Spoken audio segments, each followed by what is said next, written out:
to Would I Lie to You, the show with fabulous fibs and terrifying truths. On David Mitchell's team tonight, a comedian who says he looks like a cross between Miss Piggy and Boris Johnson. So, part puppet with the face of a pig and part Miss Piggy. It's Rob Beckett. And a presenter of Newsnight who attended an all-girls school that she describes as being a bit like St. Trinian's. I say forget the quiz, let's talk about that. It's Kirsty Walk.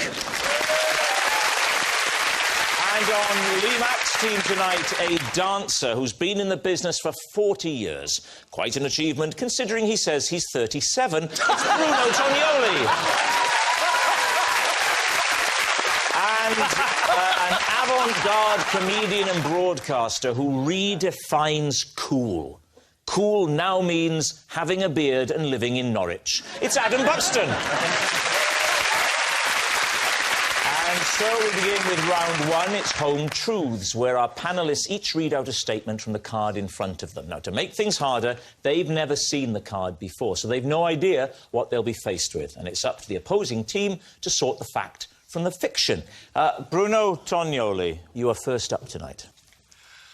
I once caused a fire in a hotel while making pasta sauce for Bananarama.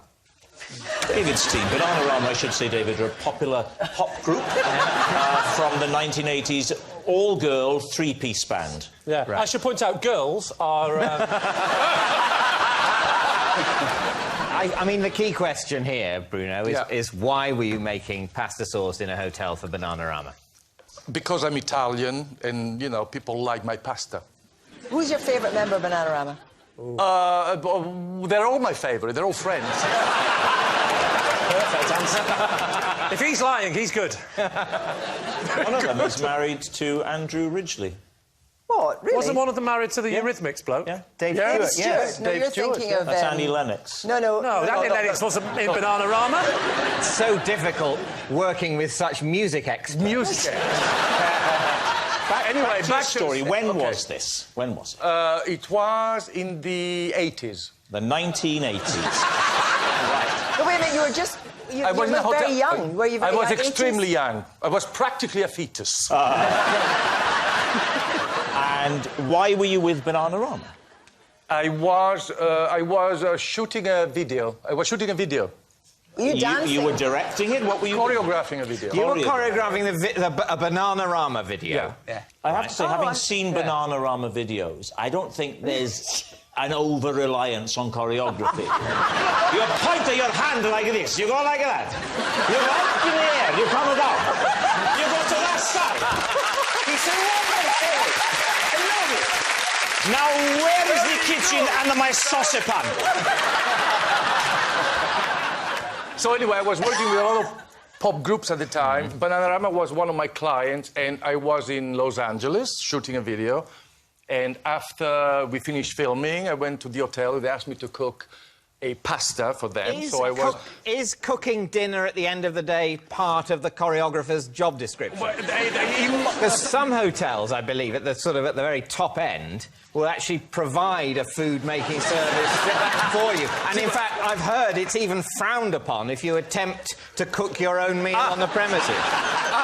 But there are some hotels, rock and roll hotels, which actually have villas, so you don't go through what everybody goes through. So how did the fire? You say there was a conflagration. Well, what happened is that I kind of started this tomato sauce, and I said to Sarah, I need to get some extra ingredients, so you just watch the onions. Yeah, I know. Make sure that once they become golden, you remove the pan from the stove, and wait for me to come back to finish. Very clear instructions. Very clear. It's very simple. An idiot could follow those instructions. So after a day of trying to choreograph Bananarama, you knew they couldn't follow any instructions.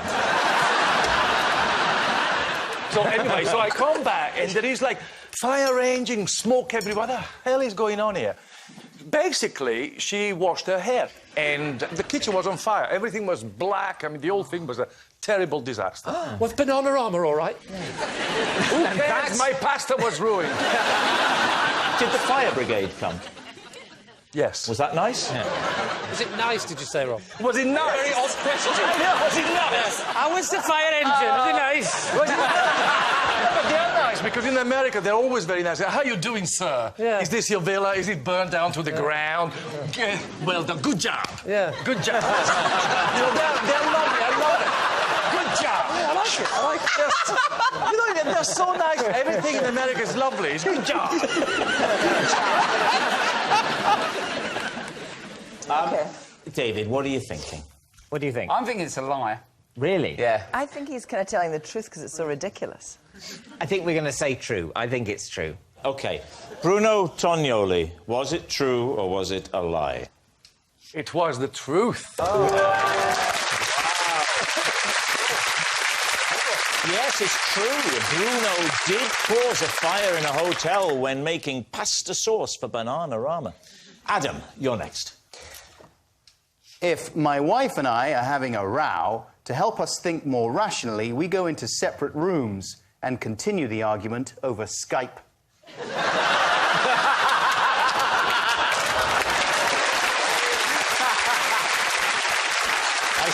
I should say, before we kick off here, if anybody in Wales is watching, Skype is it's a sort of telephone call with pictures. Adam, where did this idea come from? Well, it first started when we were not in the same physical space. Well, like, we weren't in the same house. We were On Skype already? We were on Skype. We were in different countries, and we Yeah. were having quite a difficult conversation that I was anticipating was going to get out of hand, and I was surprised by the fact that Skype enabled us to stay relatively calm. What was the difficult situation? I was going to ask Did it that. go along the lines of, what's that person doing in the background? So what was the last row you had that required Skype's intervention?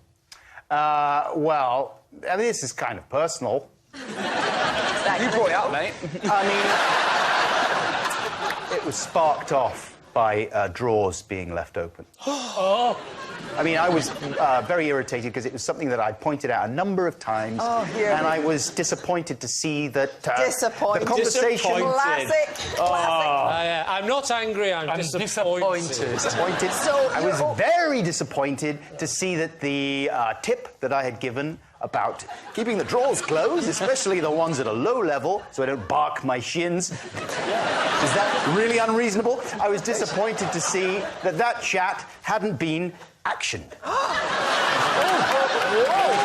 So how do you go from arguing? Yeah. Which one of you will then say, OK, whoa, time out. Let's. I mean, that's enough to start a divorce.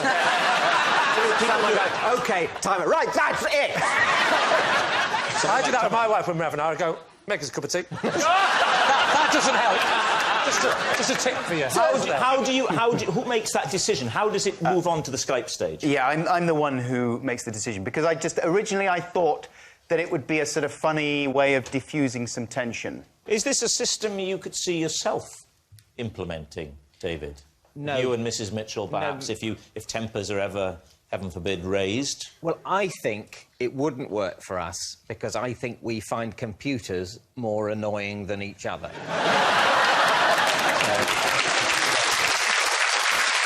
So, David, what are you thinking? Has Adam been telling the truth? What do you think, Kirsty? I think it's really, really possible. What do you think? He does like computers, doesn't he? Look at him.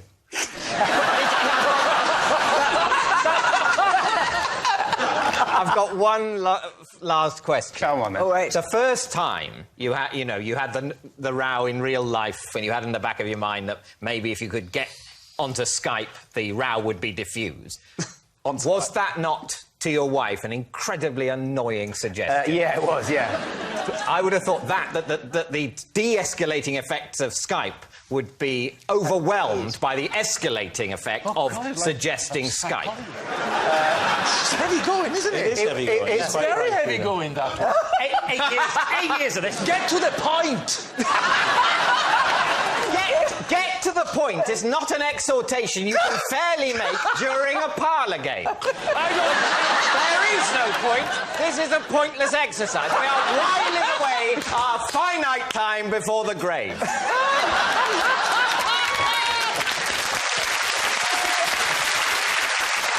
What are you going to say? Truth or lie? I think it's the truth. I'm not thinking it's so weird it's true. OK, my team says true. I'm certainly not sure either way, so I couldn't overrule them. So it's true. So we're saying You're it's saying true. Right, OK, Yeah. OK. Adam Buxton, were you telling the truth or were you telling a lie? Skype conducted arguments, that is a lie. Oh, brilliant!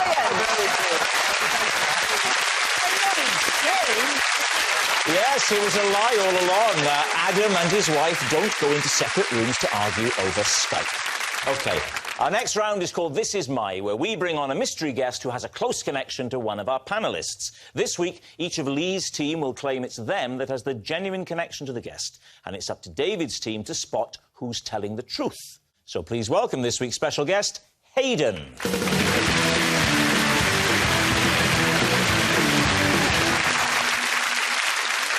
So, Adam, what is Hayden to you?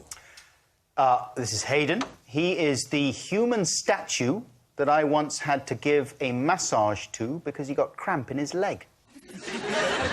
Bruno, perhaps you could explain how you know Hayden. This is Hayden. When I choreographed a dance routine for a troupe of JCB diggers, he drove digger number 3. And finally, Lee, what's your relationship with Hayden? This is Hayden. He used to be the lead singer of Bananarama. Until a fire tragically burnt off his hair. Actually, that's not true. Lee, Yes. what is your relationship with Hayden? This is Hayden. He once stopped a cow charging at me by throwing Oh, an this one's true. Oh, hang on. Let's listen, because this one's true. Do you know what? Now you're starting to think maybe the Bananarama one's true. I will continue. This is... Lee, what is your relationship with Hayden? This is Hayden. He once stopped a cow charging at me by throwing an apple pie in its face. There we are. There we are. Adam's stiff statue, Bruno's dancing digger driver, or Lee's bovine basher. David's team, where would you like to begin? Well, Adam, what was the situation in which you had to give a human statue a massage? Why was his cramp your problem? Well, we were in London, me and my family, my 3 young children and my beautiful wife, and we were on the South Bank, right next to the London Eye, and we saw Hayden there. He was dressed as a golden robot man. My daughter wanted to pose for a photograph with him because she thought he was adorable looking. She loves gold, anything gold.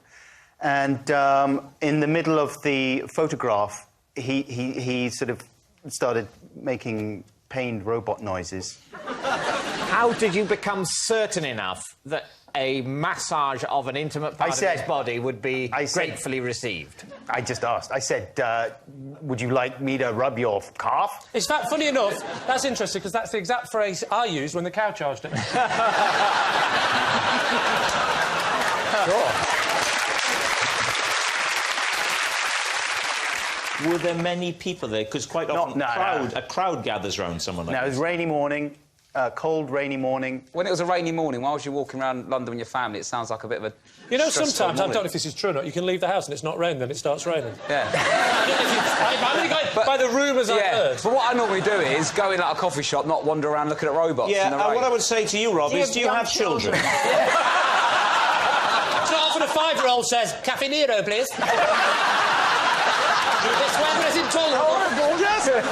Do you have children, Rob? No children, no. So you live a life of unalloyed pleasure and hedonism, not having to think for 1 second about another living person. If you have children, it is not uncommon to trudge around the South Bank in the pouring rain with the drudgery of your life pressing down on you and these voices coming at you from every damn side. You don't know you're born. And the fact that you stood still looking at this loser, it's blessed relief from listening to them giving this all the time. Right, David, who else would you like to quiz? Bruno, there was a digger dance. A digger, it was a dance routine in which we had many, like a group of diggers. And how many diggers? So 20? I think it was, no, 12. And what was it for? It was for these fairs, you know, this kind of country fairs where they have all sort of products in relation to farming. And what was so special about Hayden's digger? Well, I mean, they're all the same, the diggers, but he was number 3. But Did he have to do a particularly difficult pirouette? They all had to do very, very difficult manoeuvres, because can you imagine, you know, they're huge, they're tons, and they have things moving up, down, so everything was to music. What was the music? Choreography. It was a medley. Oh, lovely. I love a that. medley. You love medley, don't Yes. you? Oh, Andrew Lloyd Webber tunes. Oh, I've gone off it. Yeah, is it your favourite? Your favourite. Right. Lee. Yes. A cow was charging at you, and then Hayden Hayden had a pie. saved Luckily, you. Hayden had the apple pie and threw it in its face. So why was he carrying an apple pie? Good question. Because we were going to a wedding. Oh, you knew him? Oh, I know Hayden, yeah. So yeah. you're on your way to a We're at the wedding With an apple pie. across a field With an apple pie. We're in a car park. All right. We're going to some sort of like country wedding. There's lots of marquees and things, and we've got to walk through quite a bit of land with lots of farmers' land around it. And there was a cow that started approaching, and he was carrying, bizarrely, an apple pie. So it was a bring your own food wedding? No, hey, just because we're Northerners, don't be like that. Yeah, no, it was his children are very picky eaters, and he knew that the children wouldn't eat any of the fancy food at the wedding, and so he didn't want the stress of the child not eating and then getting fractious. Yeah. But why did the cow charge you? Because cows are normally quite timid. Bulls charge. It started coming towards me, and as a joke, I started sort of like enticing it a little bit. Showing it a nipple. Yeah. And the cow went, call that a nipple? Have a look at these! So you're with your family. You're not on your own. You're with your family. I'm with my family. I'm with my wife and 3 children. Can I ask how... And I, like Rob, was weeping, going, why can't I be on my own for once? You're walking across the field. Yeah. The cow has noticed you. The cow, well, noticed me, he didn't go. Lee Mack. That's Lee Mack. Are you early? To be fair on me, Lee, I did say noticed, not recognised. The cow sort of looked up, right? Yeah. And it wasn't... Noticed you. Was it a Frisian belted Galloway? I don't know what the temperature was like. And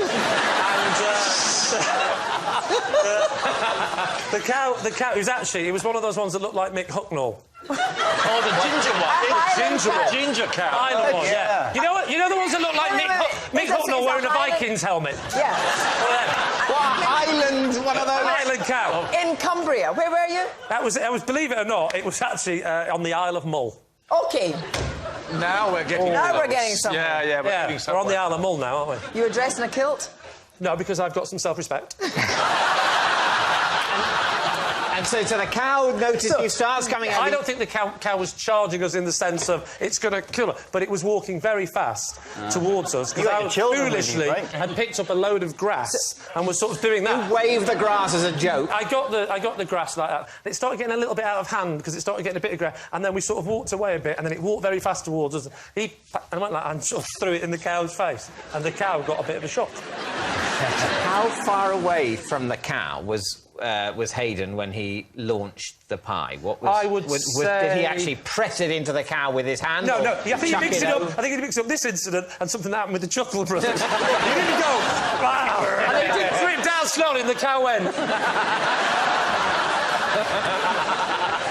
So how far away were you when you when he threw the pie? It was all in a bit of a panic, but I would guess at somewhere in the region of sort of how far now I am from Hayden. So it was one of those sort of... So did it go in the horns and all down through his hair? To be honest with you, we were sort of facing the other way going at speed, so I didn't say, kids, come back, see how it's landed. So, David's team, is Hayden Adam's stiff statue, Bruno's dancing digger driver, or Lee's bovine basher? What do you think, Kirsten? I'm just not sure about the idea that he looks like the kind of guy that is a golden robot. Look at his golden robot head. No.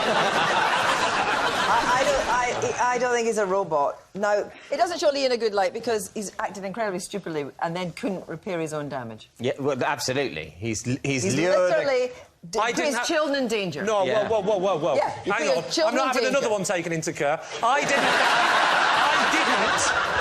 not. I simply said, look at the orange beast, and waved a bit of... That's not my I fault. remember last series where you brought in a video of you making one of your children cry. Yes, I remember that. Yes. I think he looks like a guy who'd probably be very precise with a digger. I'm siding on Digger over Robot, definitely, and don't know about the cow pie. Yeah, I think we're leaning towards Bruno's story being You're true. all thinking it's the digger. Yeah. OK. Hayden, would you please reveal your true identity? My name's Hayden. I was digger number 3 in Bruno's Dance Routine. Yes, Hayden is Bruno's dancing digger driver. Thank you very much, Hayden. Which brings us to our final round, quick fire lies. And we start with... It is David. As a child, I was scared of the sun. What age? I think this would probably be when I was 4, 5, 6, 7, that sort of age. When I was 4,567. I was still in my infancy as a god. What was it about the sun that you found frightening? It was looking at it. Oh, yeah. Did you just go out at night or something? You never went out during the day? No, I did go out during the day, but I would sort of obsessively keep my eyes towards the ground. Right. The problem was that someone used the phrase, if you look at the sun, you will go blind. Funny enough, exactly the same advice for me as well, but it was page 3 of the Sun. So you would still go out, but you would avoid anyway.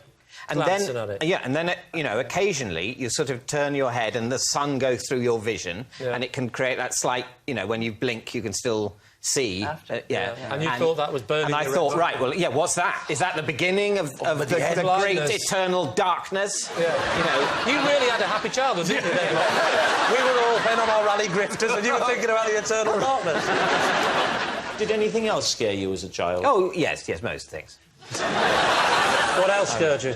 Well, the trouble is that some children are timorous and some children are reckless. Yeah. And I'm Sagittarius. And in order... But in order to save the lives of reckless children, warnings are calibrated for their safety, the result of which is that the timorous live in a state of perpetual terror.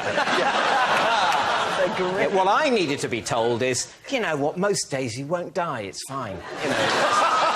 I wasn't ever going to tear across a 3-lane motorway. Right. The very existence of a 3-lane motorway in the same postcode as me made me not want to leave the house. And presumably you would wait for about 3 weeks before swimming after a meal.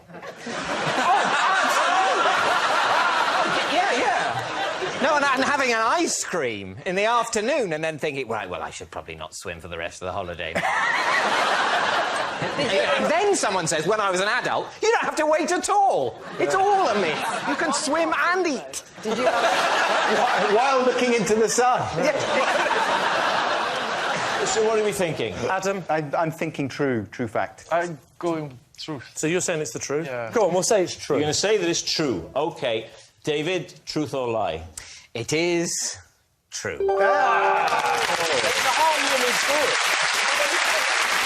Yes, it's true. As a child, David was scared of the sun. Next. It's Kirsty. Jeremy Paxman didn't talk to me for a week after he caught me drinking from his Snoopy mug. Lee. I'm sorry, I'm very ignorant. What's a Snoopy cat? Snoopy, you know who Snoopy is? Snoopy's a rapper and... he's a cartoon character, a comic strip. Snoopy the dog. Snoopy the dog. Snoopy the Charlie dog. Brown. Charlie Brown. Jeremy Paxman has a Snoopy Mug. mug. Yeah. Cup mug thing. Mug. And how did he come about finding out you'd had... Was there lipstick on the coffee cup? No, he caught me. He actually caught you. You were lips on cup. Yeah. What did he say? Well, yeah, so picture the scene, right? I'm Jeremy Paxman. No, because you have to play him, otherwise I wouldn't be able to say it because I wasn't there. I'll be you, right? News. That's you rehearsing. That's me. News. All right, I need a little break. News. I need to go and see... News. Paxman! Highland Paxman's Cow, in. Isle of Mull, Highland Cow... Hang on, you're both doing you now. No. Don't do you. He's doing you. I'm you and you. Right. He's doing you. I'm doing you. Are you? No, just let's be very clear. I'm at my desk. Lee is doing you. I'm you. You are doing Jeremy Paxman. You're at the desk. I'm rehearsing, so I'm saying news. I want to go independent, but I'm not allowed to say it publicly. I get my lips on the cup, or I might not want to go independent. It could go either way. I'm not going to say it. I get my cup. Stop. I get my cup. I'm left-handed. I get.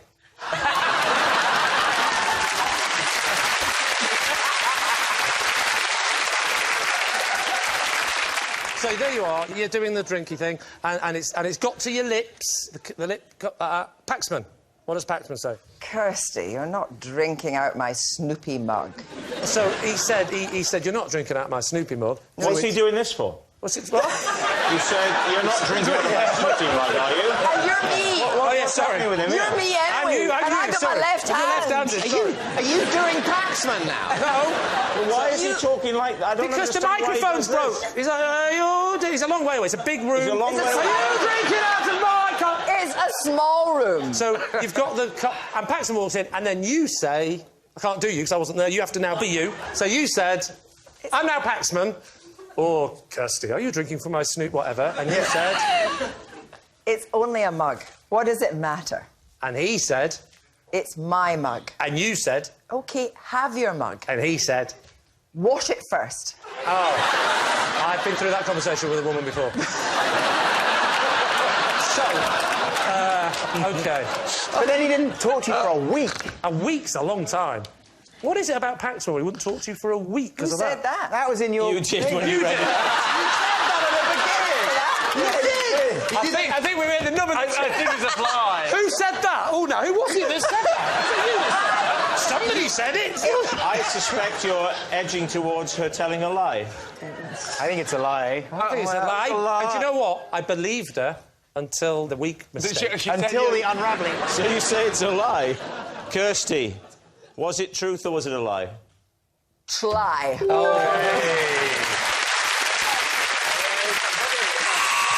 And that sound signals time is up. It's the end of the show. I can reveal that Lee's team have won by 3 points to 2. Yeah. But it's not just a team game, of course, and my individual liar of the week this week is Adam Buxton. Yes, Adam's got more flannel than the John Lewis bed and bath department. Good night.